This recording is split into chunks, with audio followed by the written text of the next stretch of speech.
Okay. So we'll quick run through the announcements and then we'll hand it over to you. Sounds perfect. All right. So today we have Kristen Gilliland, who I was so excited to see in Atlanta. And you and Colleen have connected and talked, which just makes me super happy. She can tell her story, but this was probably my favorite talk of the entire conference. So it was my just so amazing. And what you have done is just phenomenal. So yes. Thank you. So we have a lot of stuff coming up, and of course, this is today's June 28th. So, but a lot of other ones. Remember, we do not have echo over the holiday. So if you log in, you will be alone. All right. And yes, CME, make sure you please fill out the form that you will get in your email after this. Please try to do so by Friday. If you can turn your videos on, that would be fabulous. Kristen would probably love to see people instead of boxes. Kristen, you can kind of let us know if you would like questions throughout, or we can, typically what we do is people chatting questions or wait until the end and we kind of help facilitate that. Okay. But kind of your call there. Again, if you have any questions, please feel free to reach out. Our phone numbers are on there. You can see as well Erin, and she's on video right at the moment, so you can see Erin as well. But our cell phones are easily accessible. Give us a ring if you have a question about a patient. And the online core site. So all the old echoes, if you want to go and watch one of them, the manual is there. So check that out. All right. And with that, I will take this down. Excellent. And then if I up. pull up my slides and share screen, will that work? Yes. Let's see. Screen one. Yeah. Okay. Can you see that? Yes. We are seeing the normal PowerPoint view, but yes. Yep. Perfect. Okay. Let me put from beginning. There we go. Can you see that now? Yeah, we do see the presenter view though. Oh, okay. Let's see. How do I change that? Display settings. And then just swap usually. Swap. There you go. That's it? That's it. Excellent. Okay. First, I want to thank you all for having me here, and Heather for reaching out. And I saw your presentation too through the recorded series, and it was great. And thank you for what you guys are doing for people who are incarcerated. So I'm really grateful for that. Today, as Heather said, my name is Kristen Gilliland, and I am the Director of Outreach and Advocacy Programs for the Warren Center. It's called the Warren Center for Neuroscience Drug Discovery. And what we do here is we research new treatments for Alzheimer's disease, Parkinson's disease, and schizophrenia. And I came here on sabbatical from Cal Poly San Luis Obispo, where I was a professor there, to research schizophrenia, and you will see why in a little bit. So what I'm going to do today is I'm going to actually present to you the segments of the film. It's actually done now, so it's very exciting. And I'm going to talk to you about what we've put together here at the Warren Center. And looking at this presentation outline, you'll see I'll go through the introduction and why the film is needed. And I think all of us will understand that pretty well. Looking at different segments in there. So cannabis and the adolescent brain, neurobiology of addiction, adolescent brain, self-compassion, mindfulness, and hope closing. And so what this is I have created a documentary that is used to teach adolescent age children about their adolescent brain development, about the changes that are occurring during adolescence in their brain, to teach them how to mindful coping skills for anxiety and sadness, stress, so that they don't feel the need to escape through substances, and also to enhance their mental health. And so I'm going to show you some of these segments from the documentary so that you can see those. I have a very personal reason for making this film, and I'm going to show you in this segment. And so please let me know. Hopefully you will be able to hear this. And so this is the opening segment for the film. Oops, let me go back. The opening segment for the film. And hopefully, oh, here, I've got to go over here. So can you guys all see that? And hear that? I cannot hear it. You might have to stop sharing. Sorry. That's okay. You might have to stop sharing and then reshare and click the setting to share your computer sound. Oh, okay. I'm sorry. Let's see. I didn't know that. Sorry. Okay, no, that's okay. So I can stop here. I was thinking the same thing, Katie. No. I Okay, figured. so how do I do this? I go back to So if you stop just- share. Yep, and then just share again, essentially Okay. share screen. And then in the bottom left corner, it'll be a share sound box. Oh, you are Sorry. brilliant. There you okay. go. Now Sadly, she is, yes. Okay. Makes us all feel inadequate when she's doing this stuff. So can you can see now the film, Yes. man? Okay, let's hear now. We can hear it. My name is Kristen. I am a scientist and a mother who had a son who suffered from depression and anxiety in his early teens. He experimented with drugs in middle school, but in high school, he used them frequently to escape his emotions. Before he knew it, he became addicted to those drugs, and he was in for the battle of his life. But at the age of 22, addiction won.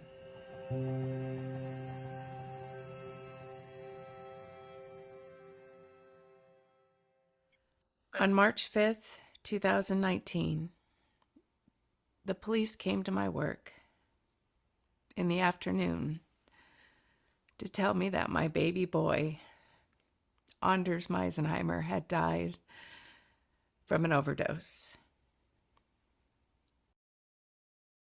At that moment,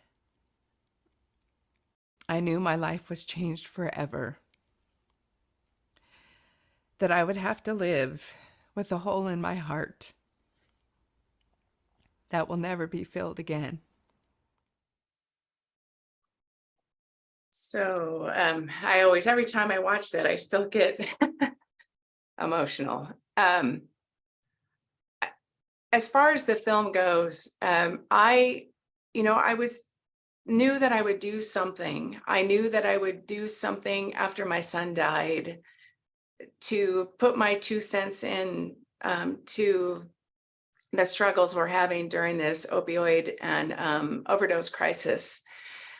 And I asked my son, I asked him over and over, what can I do? What can I do? And he sent me, I know it was him, my neighbor had a 13-year-old or has a 13-year-old daughter who loved science, and she wanted to learn about science. And they asked, he said, hey, can you teach her some things? And I said, sure, I'd love that. And she would come over to my house every Sunday, and I would teach her about chemistry, neurochemistry, everything. And I realized that, we think that kids can't understand neuroscience. We think that they can't understand the changes that are happening in their brain. And I know that it's happening a little bit more in schools, which is great. But I started to teach her these things, and she loved it, and she responded to it, and she got it.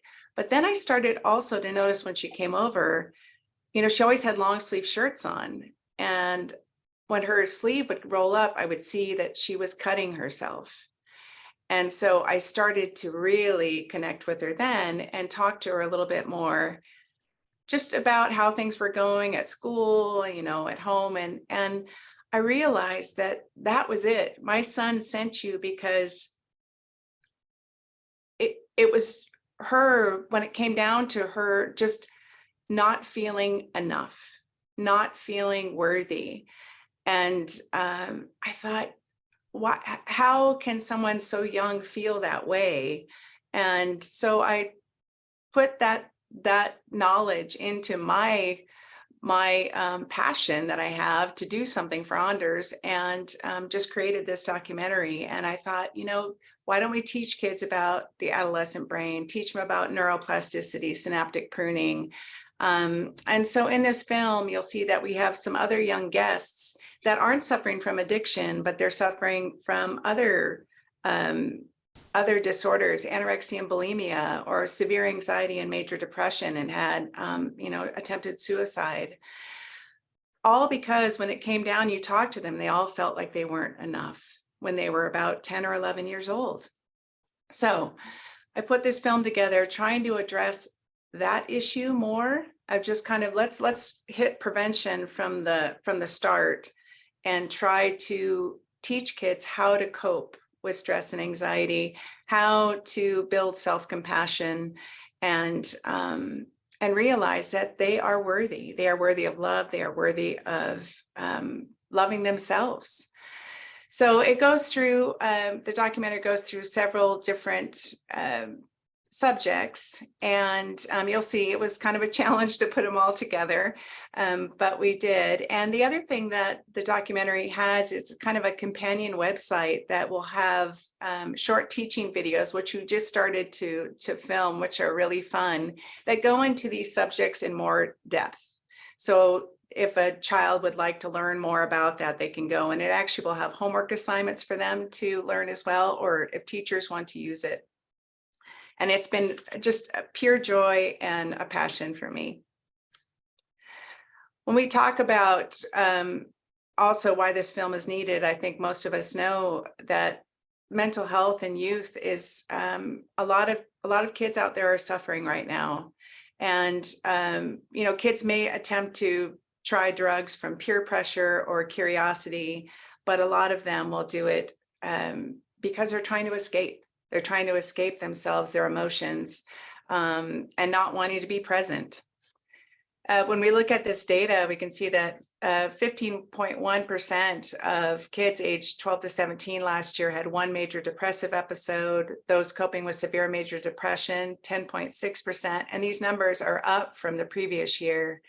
This one is heartbreaking to me. Youth with major depression who did not receive any mental health treatment, that's 60.3%. And youth with major depression who received consistent care, only 27.2%.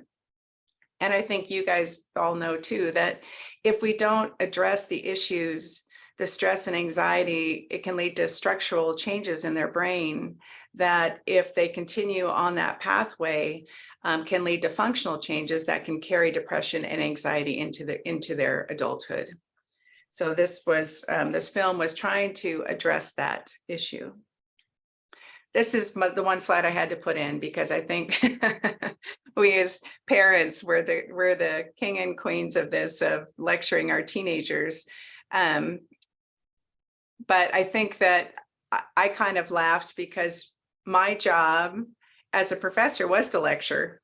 And so I thought, you know what, why don't I use my lecturing skills that I've had to teach kids that besides my own, maybe they'll listen to me.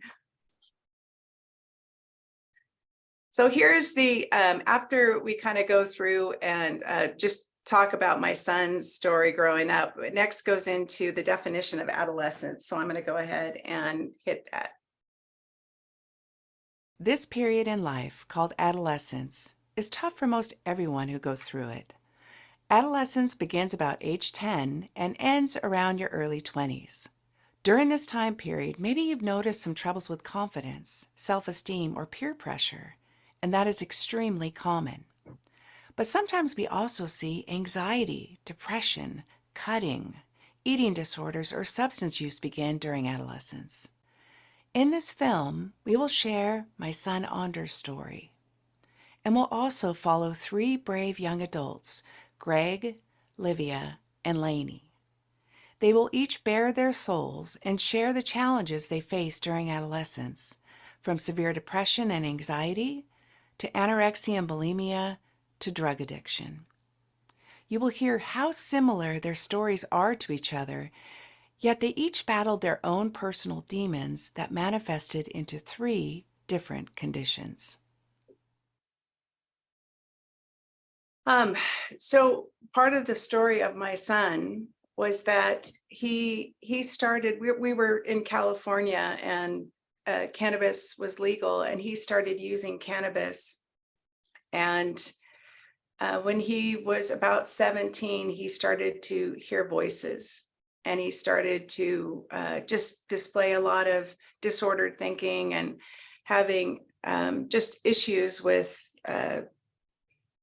general, normal things that a kid should do, doing any homework, things like that. He just could not get it together.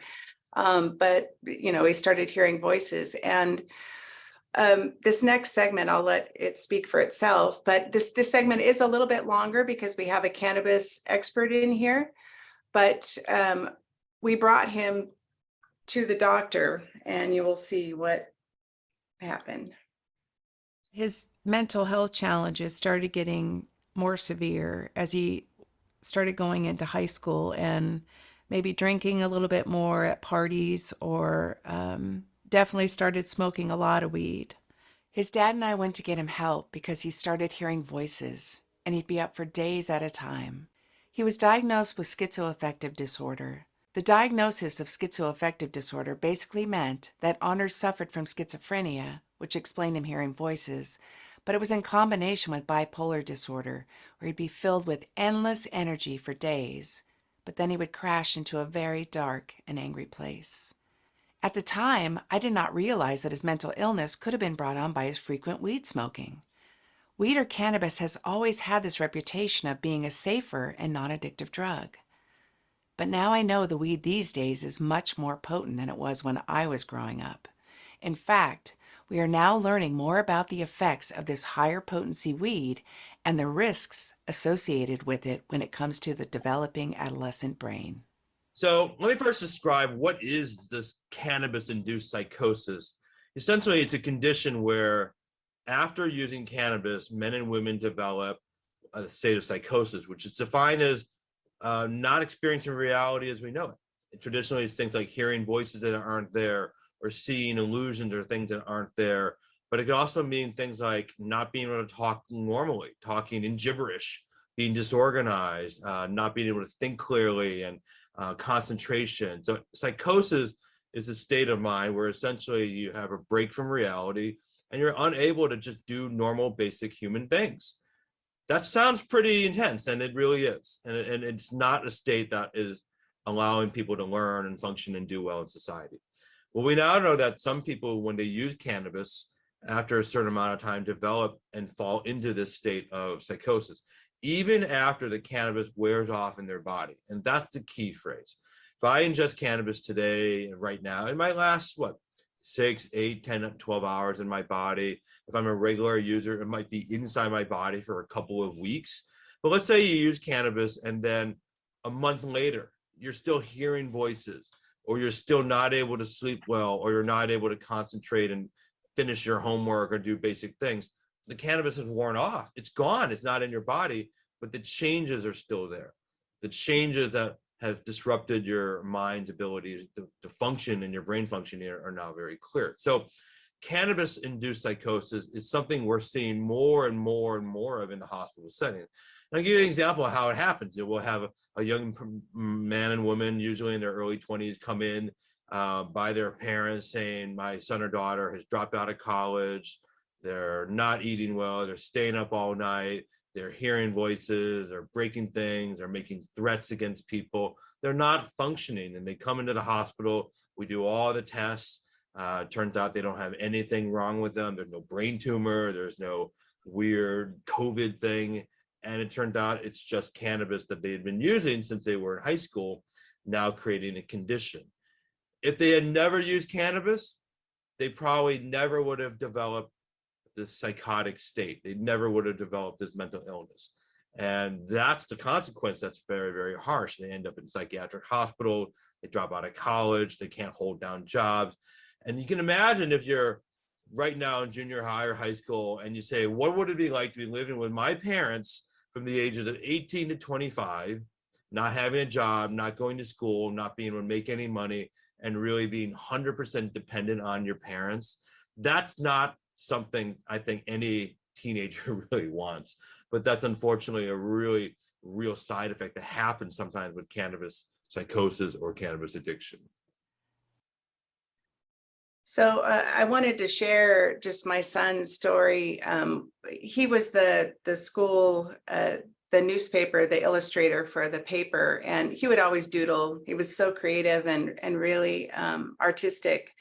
And this was a drawing. He could draw this up in about 2 or 3 minutes. And then when he developed schizophrenia, these were very common in the drawings that he would get. In fact, this was what I got for the Mother's Day before he died, was my gift I got from him. So sorry. But what I want to talk about here is that the cannabis industry is huge, obviously, and it's going to be around for a while. And I really am trying with this video, besides just with mental health, obviously this has a great deal to do with mental health, but trying to get the word out on cannabis addiction, cannabis psychosis, cannabis-induced psychosis. And when we look at just the data that's out there and the research that's out there, this is all just last year. So I can put all these up. In Lancet Psychiatry just last year, and just talking about, and most of this is high potency cannabis relative to lower potency cannabis, is associated with an increased risk of psychosis and cannabis use disorder. This next study that's right here, the all BCN algorithms, this was a really interesting study.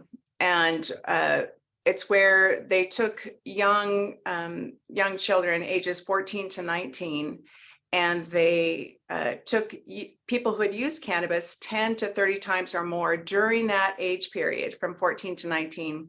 And then they took other kids who didn't use 14 to 19, and they just would do a measurement of the prefrontal cortex by MRI every year. And they found that kids who used cannabis 10 to 30 times or more, their prefrontal cortex thinned much more than the kids who did not use. I mean, and we know that thinning should happen during synaptic pruning and things, but this is happening. They found the people who, or the kids who used 30 times or more, their prefrontal cortex thinned by almost 38% more than kids who did not use. So there is something going on there for sure. And it's just, it needs to be out there. The more potent the THC concentration, the higher probability of developing psychosis or a major depressive episode or a major anxiety disorder later in life. Andrew Huberman, I don't know if you guys have listened to the Huberman Lab, the podcast, it's wonderful, but he did a whole one on cannabis. And when I go and speak to kids, it's the most common reason that they use cannabis. They say for anxiety, for I can't sleep, I'm stressed out. And I just really trying to get this message out that when you're anxious, cannabis is really not the choice, especially the higher potency cannabis. And I also preface it with, look, I'm mainly teaching this for young kids, for young brains. This is very important for young brains. When you get older in 25, if you want to do that, hopefully their prefrontal cortex will be developed enough that they won't. But just to try and get the message out to the young ones. Mm-hmm. And this one just came out, this study just came out by the NIH last month. And it's where they noticed that 1/5 of cases of schizophrenia among young males might be prevented by averting cannabis use disorder. So it's, what I'm very happy about is this message is getting out now. And I am so grateful for that. The next part in the film is where we talk about addiction. And so this is where I'm trying to, we use the story, and her name is Lainey, and she's my hero. She's overcome so much, and she's been now in recovery for 2 years. But we have her testimony here. And then we go into actually explaining addiction to in the film.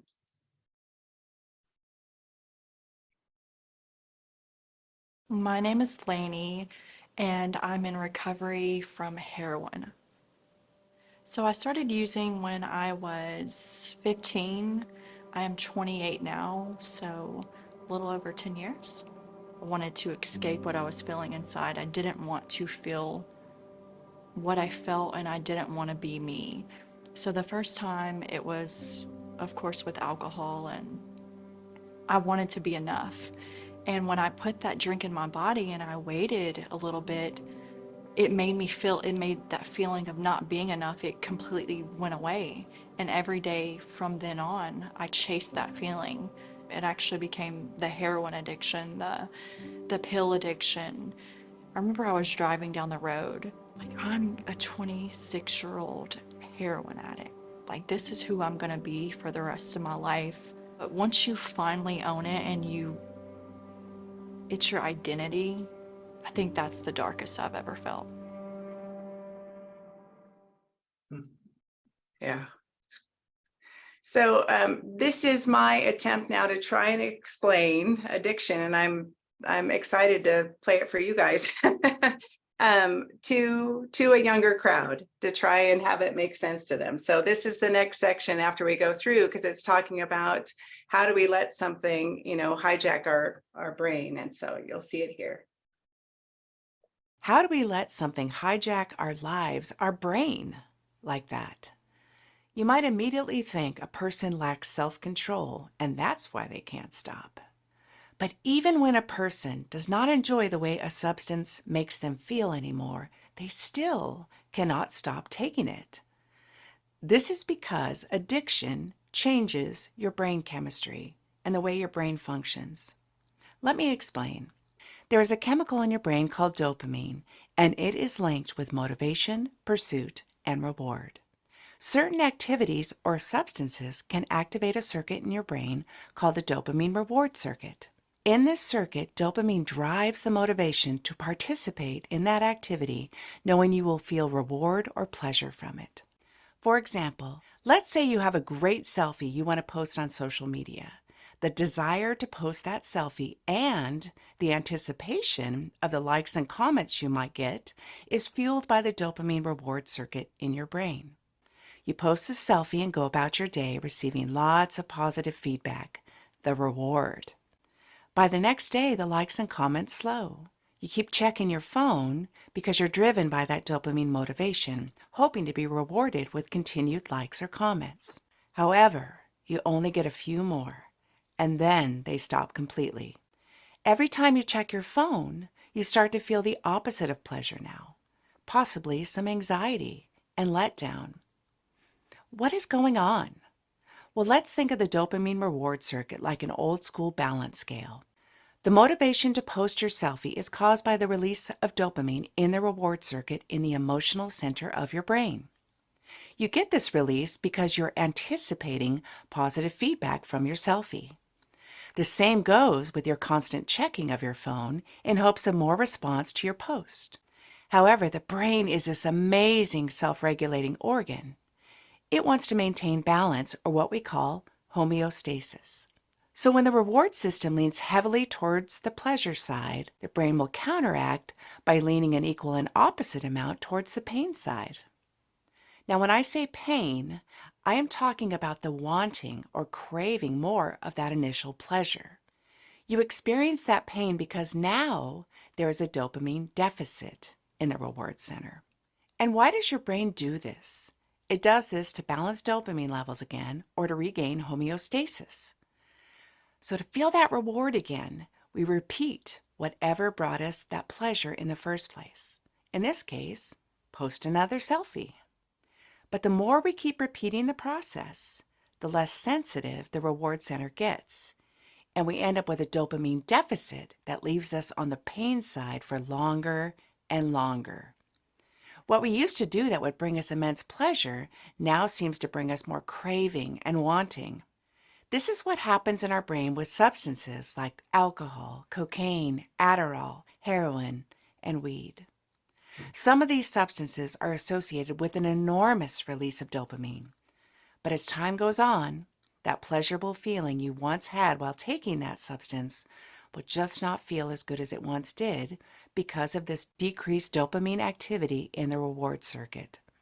Therefore, you might try to take more of that drug, or a stronger version, or a different drug, or maybe 2 drugs at once, just chasing that initial pleasurable feeling. This is how addiction begins. So the other thing besides just trying to teach kids about addiction is, so many kids, when I talk to them, they want to understand why fentanyl is so dangerous. They always hear, fentanyl is really dangerous. So I hope you guys don't mind if I'm just showing these segments just to show you what they are. But okay, so this is my 2 cents on just teaching them about fentanyl. And if addiction itself were not enough to deal with, there are drugs out on the street that are so strong that we've seen the amount of drug overdose deaths in the United States skyrocket. One of those drugs is called fentanyl. Fentanyl is a synthetic opioid. Synthetic means it was completely made from scratch by someone in a lab. Opioids are drugs like heroin or fentanyl that go to a specific parking spot in our brain called the opioid receptor. Fentanyl has been used as a prescription drug since the late 1950s to treat pain, but there are also street versions of it out there, and they can be deadly. And the scary thing is it takes the tiniest amount of fentanyl to kill you. Once fentanyl enters your body, it gets into your brain really fast, faster than heroin. Fentanyl then interacts with a type of opioid receptor in your brain that results in your breathing rate slowing down so much that it stops. Fentanyl has been found in street drugs such as cocaine, methamphetamine, Adderall, Xanax, heroin, ecstasy, even weed. This is because fentanyl is cheap to make. It can be cut into other drugs that are more expensive to make to bulk them up. The drug supplier then saves money. To use illegal drugs these days is literally playing Russian roulette. So I would say that is the one probably scary section of the film. So then it takes a turn. So we talk about now going into the adolescent brain. And I had shown at the RX Summit a version of where we really just kind of teach kids about the amygdala versus the prefrontal cortex. And I use an example of test anxiety. So we know that when a child or a person, even an adult, has test anxiety, what happens is you get there and all of a sudden you can't remember. You look at the question, you're like, I can't remember what the answer was, even though I studied for this for forever. And what happens is the amygdala, your place of fight, flight, or freeze, is losing that connection or communication with your hippocampus where that memory is stored. And so it's trying to teach kids that this is where we need to turn on our higher brain, our prefrontal cortex, a place of planning, decision-making, and impulse control, and try to calm the amygdala down. So this segment that I have in here, and I'm not showing this because I did show this at the RX Summit. I think Heather saw it, but I want to show the other 2 segments that I have on neuroplasticity and synaptic pruning. But it basically just is teaching kids grounding techniques of when they feel that stress. And really, it's the stress of just life, not being chased by something that's trying to kill you. How do you learn to calm that down and just trying to ground yourself? Look around for things that are familiar, people who are familiar. Learn how to breathe and take a breath in through your nose and a long breath out through your mouth. And just trying to calm yourself, giving yourself some time to really evaluate the situation. And so you have a decision or a choice to make on how you will react with it, and putting in that higher brain. And even though it's not fully developed, and we do teach them that, again, the 25 rule, at about 25 is when it's fully developed. So from that, I talk about if you are able to learn how to use these techniques of trying to ground yourself, of looking around for things that are familiar, learning how to breathe to calm yourself, giving yourself 90 seconds to just settle things down, you are starting to rewire your brain. You are starting to better handle stress in your future. And so the next part goes into neuroplasticity. Oh, wait, sorry, before that, you just have to see one thing. This is, is a little segment side note. but this is the filming on the amygdala. This is not for the film. This is for the little teaching video we're doing, and this just cracks me up. So, can you see that? Anyway, that's my dog Bear chasing him down.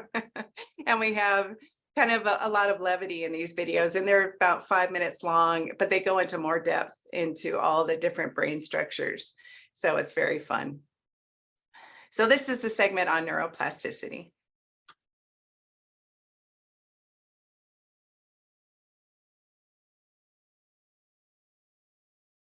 Neuro, having to do with a neuron, nerve cell in the nervous system. Plastic means it can be shaped or changed or molded. Neuroplasticity is the ability to reorganize the connections in your brain based upon your thoughts, lifestyle, and environment. A perfect example of neuroplasticity is learning how to ride a bike or play a musical instrument. It takes time at first to learn, but the more you practice it, it just keeps getting easier and easier. That's because the movement and coordination needed to ride a bike or play an instrument really comes from neurons or nerve cells communicating with each other through electrical activity. Whenever you get on that bike or play that instrument, you continue to strengthen those connections between neurons. To understand this, let's look at a neuron. There are 3 basic parts: dendrites that receive the incoming signals, the cell body that processes these incoming signals, and the axon that transmits the signal down to the axon terminal. The synapse is a tiny, tiny space between neurons where all the action and communication happens. When the sending cell transmits the signal down to the axon terminal, chemical messengers called neurotransmitters are released into the synapse, and they park in their designated parking spot, called a receptor, on the receiving cell. The receiving cell is then told what to do: either continue the signal or be quiet. So how can we relate this communication between neurons to neuroplasticity? Well, it's actually quite simple. Neurons that fire together wire together. That means the more communication certain neurons have with each other, the stronger their synaptic connection will be. And the opposite holds true. If neurons are communicating very little, their synaptic connection will weaken. A simple analogy for this is, if you have a best friend who lives in your city, you're texting all the time. You have a strong communication between each other. But if that friend moves away to a different state, you would probably text a lot at first because you'd miss them. But with time, both of you would begin to meet new people and hang out with new groups, and your texting to each other would begin to slow down. Your communication is weakened. So after neuroplasticity, and this is just kind of the superpower part for kids to understand. I mean, did you guys know about synaptic pruning when you were growing up? We don't know those things. And it would be so helpful to understand really what's going on in your brain during adolescence, and especially with synaptic pruning. And they do think that that is most likely the cause of the cannabis-induced psychosis, is that because the THC is binding to the CB1 receptor that's involved in regulation, and they think that it's causing aberrant pruning of the brain. So in the next part is synaptic pruning. These are shorter.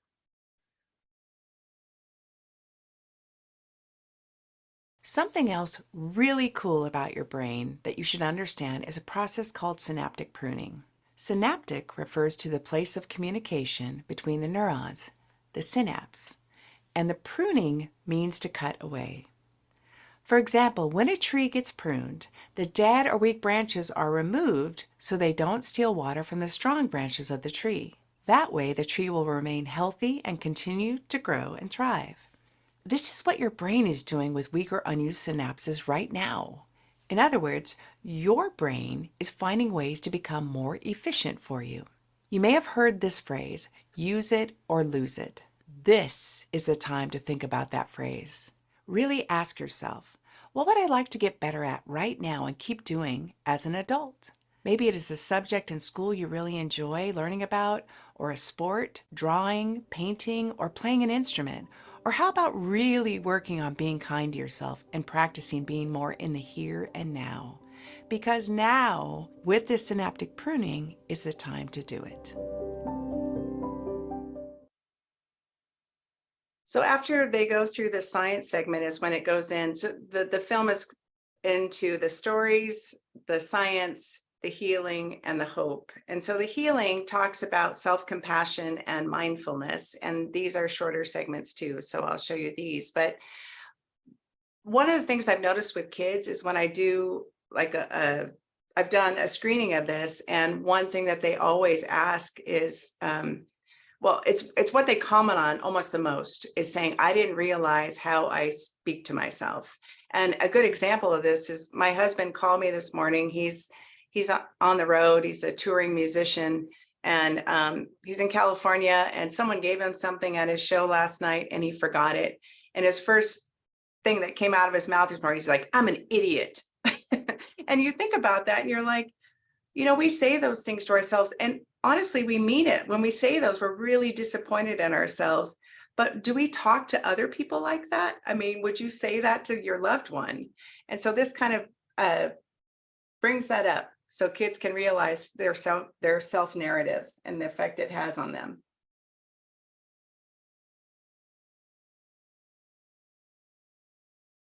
Do you consistently speak or think negatively about yourself? So much so that it has become second nature? Would you speak to a loved one the way you speak to yourself? Let's try an exercise here that aims to improve how we treat ourselves. For this exercise, I want you to grab 2 sheets of paper. On the first sheet of paper, write down any negative statements you say to yourself on a daily basis. These are statements you might say when something goes wrong or when you feel anxious or frustrated. These could be statements such as, I never do anything right, or I always look terrible.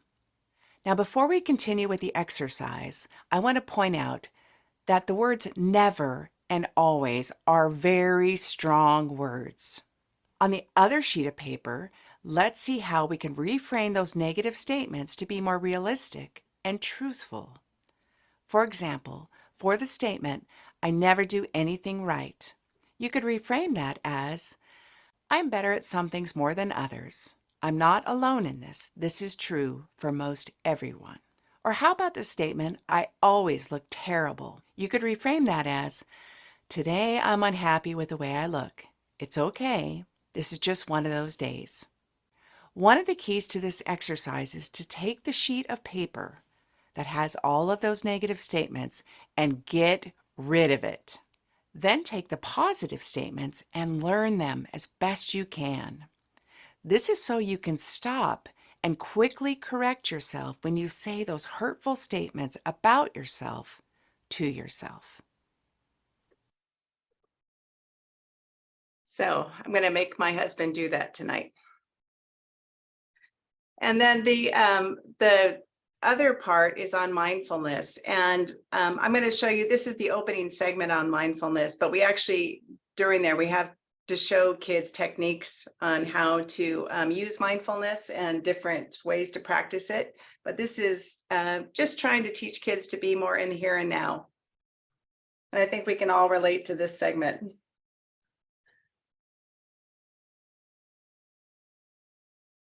Have you ever been walking outside looking at your phone or texting, and you arrive at your desired location without remembering anything about your journey there? Sadly, we all do this quite often. There is this term called mindfulness. And what mindfulness means is that we are fully aware of where we are, how we are feeling, and what we're doing. For instance, if you were to take that same walk without your phone, you may have noticed the wind blowing against your face, the color of the leaves on the trees, the clouds moving above you, the people you passed, the birds chirping, or even how you were feeling at that moment. Every single one of these moments is a gift that you've been given. Being more mindful or in the moment can help you better understand and handle your emotions. This is because through mindfulness, you can identify the triggers that make you want to react with a certain emotion. In life, we cannot always control how other people behave, but we can certainly control how we react to their behavior. Once you've identified the trigger in yourself, you can slow down your response by taking a few deep breaths and decide exactly how you will respond. It takes practice to not want to react immediately to something that leaves you frustrated, angry, or hurt. But just know that you have this golden opportunity to strengthen that mindful circuitry with all the neuroplasticity and synaptic pruning that's going on in your brain right now. The more you practice mindfulness, the more you strengthen healthy brain connections that can lead to greater resilience when dealing with difficult situations in your future. And then it goes through on to how to practice mindfulness. So it teaches them through animations, actually, which are cool. And after we go through the healing part, it goes into the hope. And so I'm going to end with this segment here. And this is Lainey. So all of the guests who were in the film kind of had this segment at the end where they talked about their recovery, or they talked about how they're doing now, what they've learned. And it's really beautiful. They're just so strong and brave for doing this, all of them. So this is the end. I didn't start it knowing I would be selling my body for the next hit, leaving my child with me while I'm getting high. Nobody thinks about that. So it takes a village around us to raise us up, to show us like love and grace and mercy. And I think that's the important thing. Like, if you're struggling, talk about it. I love who I am today. There is a way out of it. You don't have to hit your bottom. You can stop digging today. It's okay to not be okay, but you need to reach out for help to feel better. I promise you that whatever you're dealing with right now, there are people who can help you. Your life matters. Your life matters to your family, to your friends and loved ones. Trust me here. There are so many people who would be devastated not to be able to physically talk to you or hug you ever again. You deserve to love yourself. You deserve to be loved by others. You deserve to be happy, and you deserve to live a long and full life.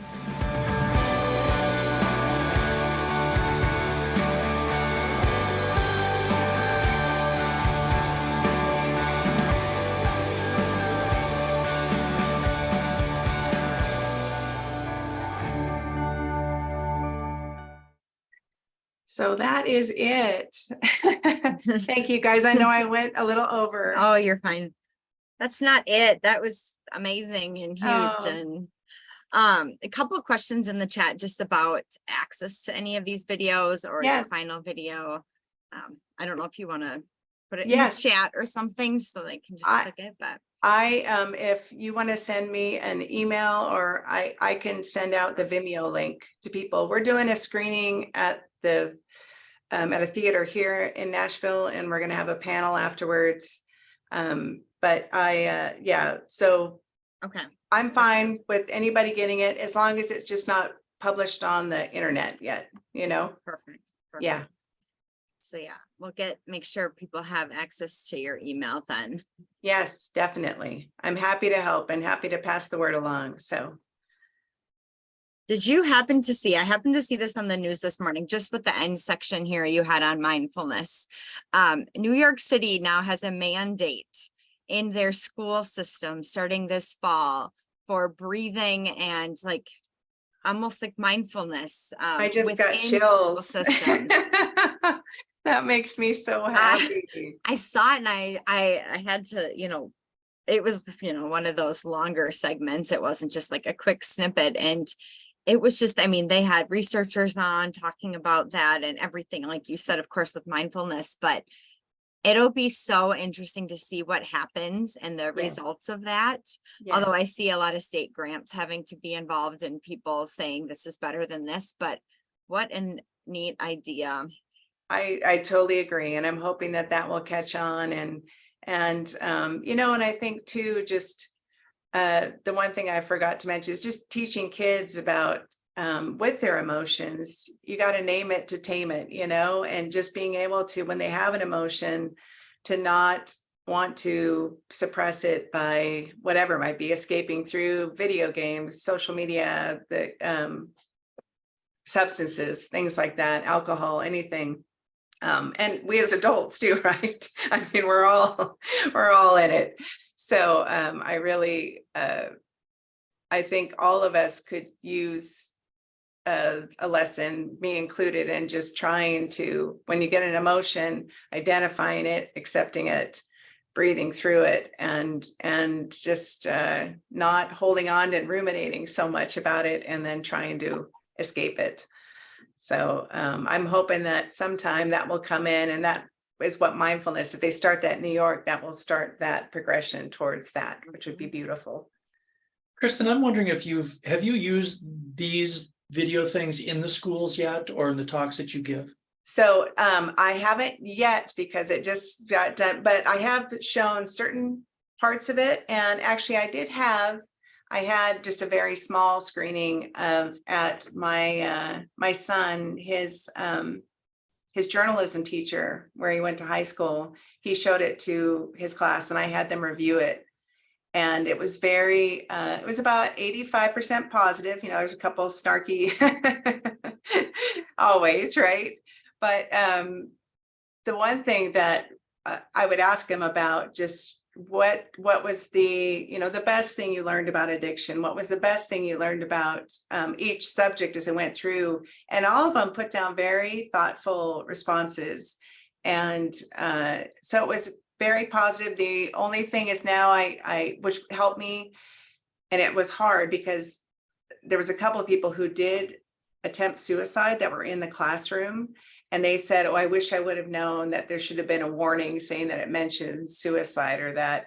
But the hard part for me with that too, I was like, well, that's what this is about, is like really trying to, you know, identify it. But I did go ahead and put a warning in there. And as far as cannabis-induced psychosis, I asked, this is in California, I asked them how many had you heard about cannabis-induced psychosis before? And only 2 out of 30 had heard of it. And that's in California. And so I don't know. It's yeah. We just legalized in Minnesota.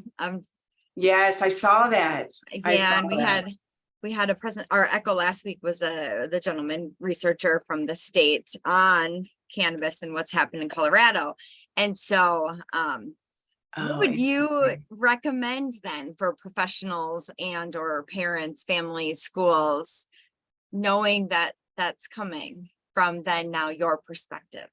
Well, I think from my perspective, one is giving them all the education on it as much as you can. And I know it's hard because a lot of parents, when I speak to parents, they say, can you go talk to my child? Because they won't listen to me, right? You know, because they won't do that. So I do think schools should probably do just an educational segment on cannabis that's not, that's kind of gives a very unbiased view of it and teaches kids about the dangers of cannabis, especially high potency cannabis. I'm hoping that someday they'll regulate the amount of THC, but I don't see that coming very, very soon. But I do think that knowledge is power. And if kids know, and when I go and speak in cannabis, so many kids will ask me questions specifically about that afterwards. They will come up and they want to know. And they'll say, you know, will I know if my prefrontal cortex is thinning? You know, they have been using it.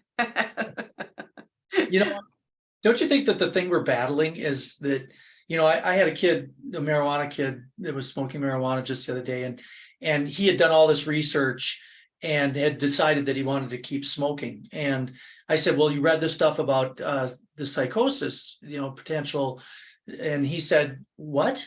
And so then I kind of explained that to him. I gave him some of the statistics, and to him, the statistics are not concerning, right? And it's kind of like, if a teenager was told 1 in 15 people die, you know, climbing Everest, to them, it's like they're going to make it. To me, it's like, I'm not going to do that. Right. Because 1 in 15 is high. Right. And so they look at the statistics and they see themselves in the other side, right? Yeah, yeah. And it is hard. You know, and I just think like I tell kids, I was like, this is what increases your risk. You know, if you just tell them it's the potency, it's how young you are when you start using, it's the duration, it's, you know, all of these factors will increase your risk. And you know, in full disclosure too, my son has a twin brother and he lived in California. He lives here now, but he now has schizophrenia too. So they're twins, and it has been I mean, he was the wake and bake kind of kid, you know, like just from the time he started, surfer kid who just smoked a lot of weed. And yeah, so I am on the march of just trying to educate kids about it. In fact, you know, something I can send you guys too, even just the PDF, it's, I don't know if you can see this, but it's a thing, and it's a Cannabis in the Adolescent Brain. And we're making brochures about this. So for, so kids can understand about the potency, they can understand about the risks associated with it. And it's very just, it talks about, oh, you guys don't have Delta 8 there, do you? Do you have Delta 8? You do? Oh, you did. You probably had it before, because it talks about Delta 8 versus Delta 9, what cannabis is, the impact on the adolescent brain, but it has all the references, you know, that are all peer-reviewed journals. And so I just, if anything, giving them to the parents, because that's one of the biggest problems, I think, are the parents. Because it's legal everywhere, everybody thinks it's safe or it's becoming legal. And parents just say, oh, it's just a plant that grows from the ground. And they don't understand that this is not the same marijuana that we had when, you know, back in the 60s and 70s. So. Any other questions from anyone? Just a lot of any resources, a lot of please share brochures, the videos. Yes, I will share them, because I think it's important. And that's what we've planned to, like, put these in pediatricians' offices, you know, things like that, where parents can see them. Because that's half the battle. And a lot of parents smoke with their kids, you know, a lot of times too. They just don't know, but you know, they just don't know. Anyhow, but I thank you guys so much. All right. Yeah, I think a lot of people were kind of like I was at the end of Atlanta's talk, was like, oh, wow, that was a lot. Let me process this. It is, no, I loved it. So thank you so much. Thank you. And I know it's a lot of sharing of videos and things like that, but I don't know how else to portray it. So, but I would love to, yeah, I will send you the link to the film for sure. Wonderful. Yeah, and thank you, and for all you guys are doing and for educating. I really appreciate it, and for helping out those who are suffering from addiction. You're rock stars. Well, you are too. So trying to put in my 2 cents. Anyway. All right. Well, thanks again. And thanks everybody for coming. Remember, no echo next week. So you'll be alone if you come. Take care. Thanks. Bye-bye. You too.